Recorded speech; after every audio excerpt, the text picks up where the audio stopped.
everybody. Welcome to my recent Strong Work My Hip Hop review. Believe it or not, this is actually the last request I'm doing, and it's from my dude Everett Harding. Yeah, so thank you guys, for requesting me to do these albums. And I'm sorry that I missed your request like for 3 to 6 months. And I promise you guys, once I get a good request, like sorry request for do the album, I'm do it as soon as possible. So there it is. This is this album right here. Let me get started. That's Cool in the Game with You Don't Have to Change off their Light of Worlds album, classic album. Gotta get my hands on the album. It's kind of hard to come by in a way. But the album I'm about to do today, or tonight I should say, is Kurupt's first solo album, Kuruption, released in 1998 on N.W.A under A&M Records. I already reviewed the Dog Pound's Dog Food a couple weeks ago. I gave it a good review. Very underrated if you ask me. And so 1996, after the album was released, 1996, that was the year, when Tupac came to Death Row Records, and they did some songs together. I think once Tupac was murdered, he actually, Suge Knight, a lot of people were about to leave. A lot of people were trying to leave Death Row Records around 1996 because, it seemed like Suge Knight was giving all his attention to pop, people cats like Lady of Rage, Nate Dogg, and of course Kurupt and Daz though. So he left Death Row Rock in 1986, and between that and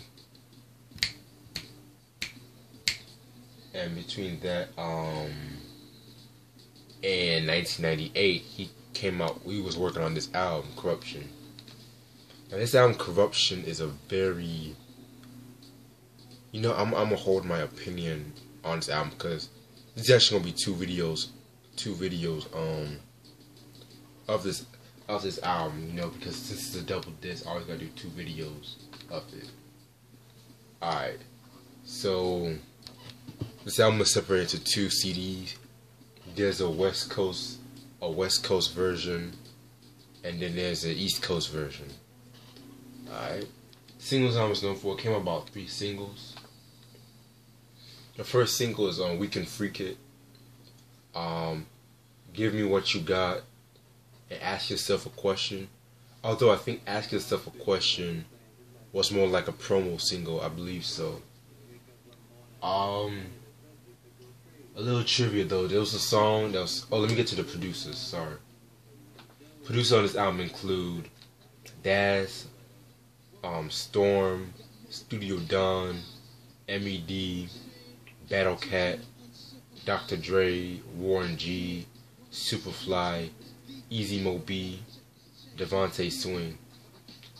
Alright, guest appearances include Daz, Freeze, Black Toven, Baby S, Andre Wilson, Trey D, Slip Capone, Fuss and Paul, Roscoe, Gonzo, Dr. Dre, Buckshot, Barshawn, Mr. Short Cop, Baby S, L Drex, and Trigger, Slop, Potashio, Deadly Venoms, Rocky Royale, Snake, Floyd and Dre, Shailene, and Noriega and Steve J.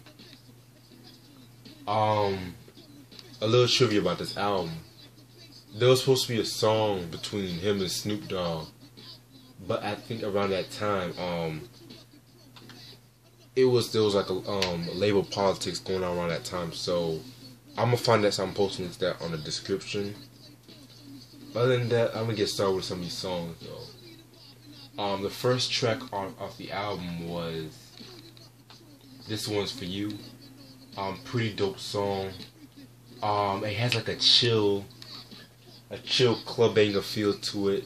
He's just talking about like street experiences he witnessed like in the street. So next song is "Make Some Noise" featuring Daz. Whenever these two get together, they always bring up some good shit, in my opinion. Yeah, pretty dope song. I love that beat. Superfly, he did his thing on that beat. Track number 3, Put That On Something featuring Freeze. And I could have done with that song. Track number 4, Play My Cards featuring Black Tovin. Pretty dope ass song right there. I love that beat to it. I kind of feel like they all did their thing on that song though. You know what I'm saying? Pretty cool song. Definitely captures that that West Coast feel, especially like in late 90s. You know. Track number 5, We Can Freak It featuring Baby S and Andre Wilson. Another song I love, self-explanatory. It's like a sex song, you know. Yeah, I love that song so much, you know. It has a really dope ass chorus too. Track number 6, Fresh featuring Daz. Again, these guys are always putting out some dope heat together. One of Daz, I feel like Daz doesn't get the credit he deserves as a producer though. Like, don't get me wrong, I like Dr. Dre, I like Warren G, but like Daz, he always has like dope ass. He always brings out the dope ass beats. He brings out the best in like cats like Pac, Snoop Dogg. You know, whenever he puts out a dope ass beat. Track number 7, C-Walk featuring Trey D and Slip Capone.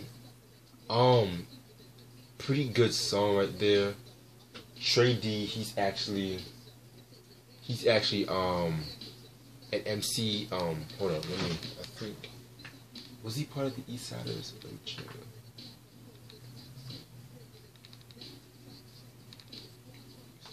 Yeah, he was actually part of the East Siders. The group which Snoop Dogg kissed like with Goldilocks and Superfly. Yeah. He actually did some time in jail, I think around 2003, because he was part of like a gang shootout. So, if I'm not mistaken, I think he got out. I think he got out of prison. I think around this time, either last year or the year before. Don't quote me on that.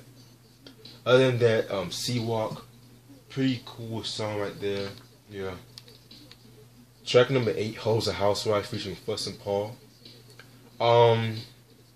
That song Hoes a Housewife has an interesting trivia to that, because when I looked up this album, Dr. Dre, he loved this song so much that he actually remixed that. Him and Mailman remixed that and 1 year later they put that on his what's that The Chronic 2001, which I need to do a review on one day.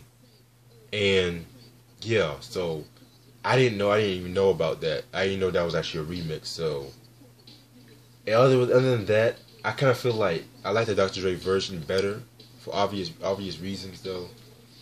But this one is okay. It's okay. I'm not really too crazy about that song. Track number 9, Can't Let That Slide featuring Roscoe. Hell no, I can't. Not one of my not a really good song right there. Track number 10, That's Gangsta. Yeah, it was pretty okay. Track number 11, Another Day featuring Gonzo and Slip Capone. I could have done that. I could have done without that song, to be honest with you. Track number 12, and the last track off the West Coast CD, Ask Yourself a Question featuring Dr. Dre. Yeah, another dope song right there. Probably one of my favorite songs off this West Coast CD. An interesting trivia about that. He was like Kurupt. He wanted Dre to actually produce the next album, cause like he loved this song so much, and like there was supposed to be like a mini movie produced for this song though, but like you know, they didn't really have the time to make a mini movie, so they just made it to like a music video. So, and that's all the time I have for that West Coast CD. For Kuruption, I might do the East Coast CD right next, so to be continued, you know.